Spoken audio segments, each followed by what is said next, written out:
Hello friends, welcome to Nirmala's kitchen. இன்றைக்கி நம்ம ஒரு ஸ்வீட் ரெசிபி தாங்க பார்க்க போகிறோம். இது ரம்ஜான் ஸ்பெஷல் தாங்க பார்க்க போகிறோம். அதுக்கு முன்னாடி நம்ம சேனல் சப்ஸ்கிரைப் பண்ணிவிட்டு பெல் சிம்பிள் தட்டிடுங்க. வாங்க வீடியோக்குள்ளே போகலாம். இன்றைக்கி நம்ம அரிசி பாயசத்தாங்க செய்ய போகிறோம். இதுக்கு பேர் மீட்டான்னு சொல்லுவோம். நான் 100 கிராம் அரிசி எடுத்திருக்கேன் இன்றைக்கி, பாசுமதி ரைஸு. இந்த பாசுமதி ரைஸை நான் தண்ணி ஊற்றி நல்லா ஒரு 3லேருந்து 4 முறை நல்லா கழுவி எடுத்துன்னு வந்துடலாம். இந்த பாயசம் எப்போவுமே ஜீரா ரைஸில் தான் செய்வாங்க. நான் இன்றைக்கி கொஞ்சம் டிஃப்ரெண்ட்டாக இருக்கட்டும்னு நான் பாசுமதி ரைஸ் யூஸ் பண்ணுறேன். உங்கள்கிட்ட எதனா நீங்கள் ஜீரா ரைஸ் வச்சுருந்தீங்கன்னா அதில் செஞ்சு பாருங்கள், ரொம்ப அருமையான டேஸ்ட்டாக இருக்கும். இப்போ நான் கழுவிட்டு ஒரு 15 நிமிஷம் நான் ஊற வச்சிடுறேன் அரிசியை. அதுக்கப்புறம் நான் ஒரு கடாயை எடுத்துக்கிறேன். அதில் 2.5 டேபிள் ஸ்பூன் அளவுக்கு நான் நெய் சேர்த்துக்கிறேன். நெய் உருக்கிட்ட பிறகு நான் 1 டேபிள் ஸ்பூன் அளவுக்கு நான் முந்திரி எடுத்திருக்கேன். முந்திரி நம்ம முதல்ல வறுத்துக்கலாம்.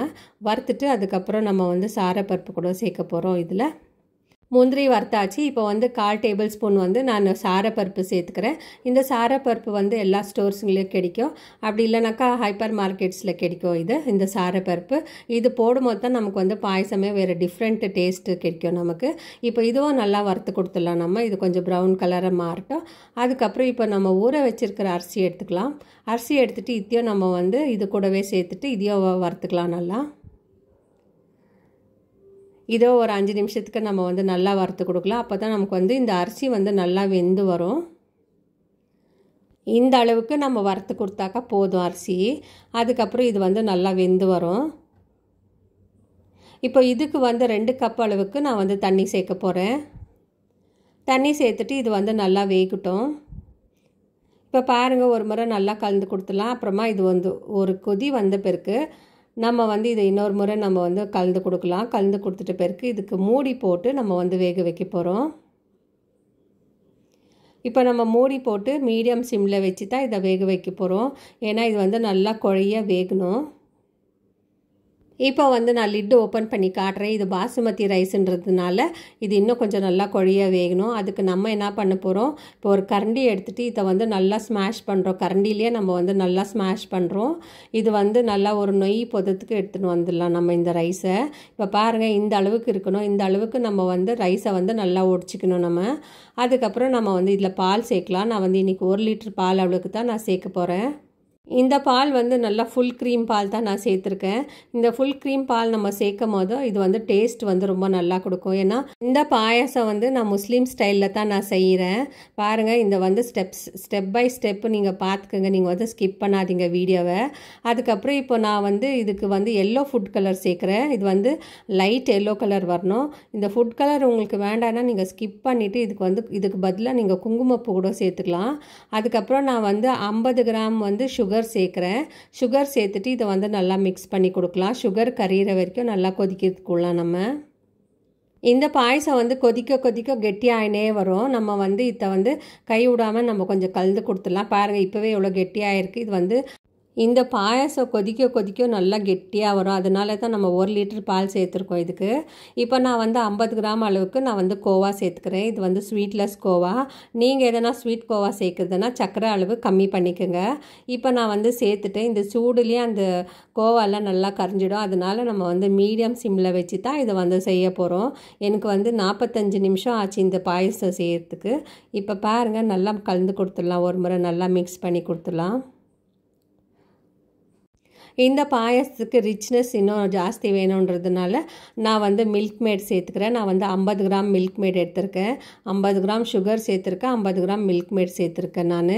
நீங்களும் இதே மாதிரி மெத்தடில் செஞ்சு பாருங்கள், ரொம்ப நல்லாவே வரும், டேஸ்ட்டாக இருக்கும். இப்போ சேர்த்துட்டு இதை நம்ம கலந்து கொடுக்கலாம். பாருங்கள், இது இன்னும் கொஞ்சம் நல்லாவே இந்த கோவாலாம் சேர்த்தது இன்னும் கறியில். இது நம்ம சிம்மில் வச்சு செய்யும் போது இந்த கோவாலாம் நல்லா கரைஞ்சி மேலே வரும். அதுக்கப்புறம் இப்போ ஏலக்காய் தட்டி வச்சுருக்கேன். ஒரு 4 ஏலக்காய் நான் நல்லா பவுடர் பண்ணி வச்சுருக்கேன். அதுவும் சேர்த்துக்கலாம் நம்ம. சேர்த்துட்டு அப்புறம் பாதாம் ஒரு 2 டேபிள் ஸ்பூன் பாதாம் எடுத்துருக்கேன். இதை மாதிரி க்ரஷ் பண்ணிவிட்டு நம்ம சேர்க்கலாம்.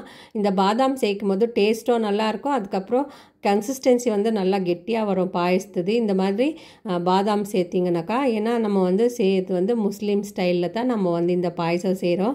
இந்த பாயசம் வந்து இந்த பொருட்களெல்லாம் நம்ம சேர்த்து செய்யும்போது தான் இந்த பாயசம் வந்து ரொம்ப டேஸ்ட்டாக இருக்கும். இந்த மீட்டா வந்து ரொம்ப டேஸ்ட்டாக இருக்கும். இப்போ நம்ம வந்து 1/4 டீஸ்பூன் அளவுக்கு நெய் சேர்த்துக்கிறோம். இன்னும் கொஞ்சம் நெய் சேர்த்துக்கிறோம். சேர்த்துட்டு இது வந்து நல்லா மிக்ஸ் பண்ணி கொடுத்துக்கலாம் ஒரு முறை. இது வந்து இருக்கோ இது வந்து ரொம்ப கெட்டியாகும் இந்த பாயசம். ஸோ நீங்கள் வந்து கன்சிஸ்டன்சி உங்களுக்கு எவ்வளோ கெட்டி வேணுமோ அதுக்கு நீங்கள் ஏற்ற மாதிரி நீங்கள் பால் ஊற்றி நீங்கள் செஞ்சுக்குங்க. இப்போ வந்து பாயசம் ரெடி ஆகிடுச்சு. இது வந்து லைட் எல்லோ கலரில் இருக்கும் இந்த பாயசம். நமக்கு இந்த லைட்டில் வந்து ஒயிட் கலராக தெரியுது.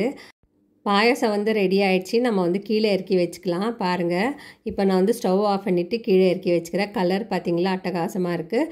லைட் எல்லோ கலரில் இருக்குது. இது இந்த மாதிரி நீங்களும் செஞ்சு பாருங்கள். இது வந்து முஸ்லீம் ஸ்டைல் பாயாசத்தை நான் செஞ்சுருக்கேன். இந்த மாதிரி யாருக்கெல்லாம் உங்களுக்கு செய்ய வருதோ அவங்கெல்லாம் எனக்கு கமெண்ட் பண்ணுங்கள் ஃப்ரெண்ட்ஸ். இப்போ நம்ம வந்து இதை சர்விங் பவுலில் சேர்த்துலாம் நம்ம. அப்போ இந்த ரம்ஜானுக்கு யாரெல்லாம் ட்ரை பண்ணுறீங்களோ அவங்கெல்லாம் எனக்கு கமெண்ட் பண்ணுங்கள் எப்படி வந்துச்சுன்னு சொல்லிட்டு. இப்போ நம்ம வந்து இப்போ சர்விங் பவுலில் சர்வ் பண்ணலாம். இந்த சர்விங் பவுலில் சேர்த்துட்டு நம்ம வந்து சாப்பிட்டு பார்க்கலாம் எப்படி வருது, எப்படி இருக்குது டேஸ்ட்டுன்னு. ரொம்ப நல்லாவே இருக்கும் இந்த டேஸ்ட்டு. நம்ம வந்து நல்லா க்ரீமியாக பண்ணியிருக்கோம் இன்றைக்கி. ரம்ஜான் ஸ்பெஷலாக இந்த வீடியோ தான் நான் வந்து போஸ்ட் பண்ண போகிறேன். அதுக்கப்புறம் யாரெல்லாம் எனக்கு சப்ஸ்கிரைப் பண்ணிங்களோ அவங்களுக்கெல்லாம் ரொம்ப நன்றி. அதுக்கப்புறம் ரொம்ப பேர் ஸ்ரீலங்காலேருந்தெல்லாம் பார்க்குறாங்க, அவங்களுக்கு ரொம்ப நன்றி ஃப்ரெண்ட்ஸ். வீடியோ வந்து கடைசி வரைக்கும் பார்க்கணும் ஃப்ரெண்ட்ஸ். அப்போ தான் உங்களுக்கு ஸ்டெப் பை ஸ்டெப்பாக நான் எப்படி பண்ணியிருக்கேன்னு தெரியும் உங்களுக்கு. இந்த மீட்டா வந்து ரொம்ப டேஸ்ட்டாக இருக்கும். இந்த முஸ்லீம் கல்யாணத்துலலாம் இது செய்வாங்க. இந்த வீடியோ உங்களுக்கு பிடிச்சிருந்துச்சுன்னா லைக் பண்ணுங்கள், ஷேர் பண்ணுங்கள், சப்ஸ்கிரைப் பண்ணுங்கள். தேங்க்யூ, பாய்.